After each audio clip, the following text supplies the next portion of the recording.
or the service that we provide, it's not going to create any more jobs. We're not going to hire any more people. Why do you think that just giving tax breaks and things and that big corporations, it isn't corporations that create the jobs, it's the demand for either the product or the service. And why do people say that it's the corporations that will create jobs? It's the demand, and unless people in this room demand their service or their product, it's not going to create jobs. We need to create jobs through getting back lower taxes for the corporations. I mean, why give them all the breaks? They're not spending that money on us or on other things. They're holding on to it. If we had the money, we would spend it because we have to for food and products and cars and other things.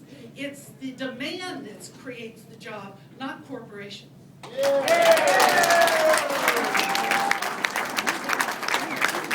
the majority of our job creators are small businesses. That's the majority of our job creators are small businesses. And so how do we create demand? Demand, people don't just come up with demand. They don't wake up one morning and say, I demand. They have to have good jobs.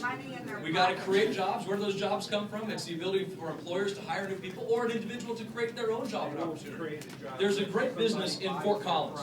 There's a great business in Fort Collins where somebody actually came up. He walked in. He had one of his managers of one of his restaurants come in, and he saw her wearing. I think this was in the paper, Bob, a couple of weeks ago, and it was she was wearing a little feather in her hair. And he said, "Wow, that's kind of neat. Where'd you get that?" And she explained it to him, and she told him. He says, "You know, you think that's going to take off? Is that a popular trend?" And she said, "Well, I don't know." And so he did the research on it. He went and did a whole bunch of research trying to decide whether or not that was something that he should look into. And how many people fly fishing here? Have you been to the fly store lately and seen the price of a fishing fly? All right. Well, he figured out that if you could buy these feathers and sell them to people, he could buy them for pennies on the dollar, turn around and sell them for $1 or $2, and he could make a strong business. That's the innovation and entrepreneurship that this country was built upon. That created jobs, and the people who want that decided because they wanted to buy his good. He's creating jobs. They're happy.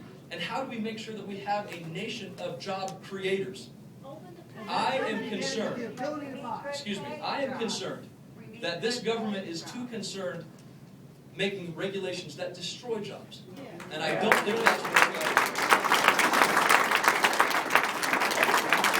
So the question right here, and this is the last question. But let me just say this: if you have a question, please contact the folks in the back, and we'll try to get the questions answered as soon as we can. Yes, sir. Okay, I don't have a question. I got a statement about a word that I don't like, referring to Social Security and Medicare, and that's entitlement.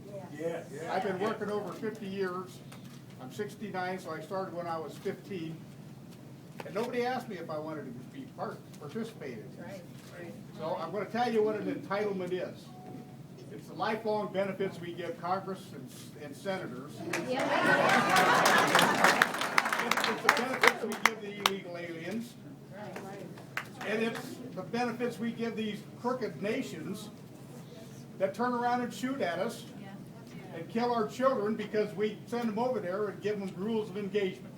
Those are entitlements. Absolutely. And one more, I got a quote from my wife to tell your boss, the Speaker of the House, congratulations, you moron, you just put Obama in for 4 more years. Well, anyway, I want to thank everybody for being here, and thank you very much for your participation and engagement today. Thanks. Thank you.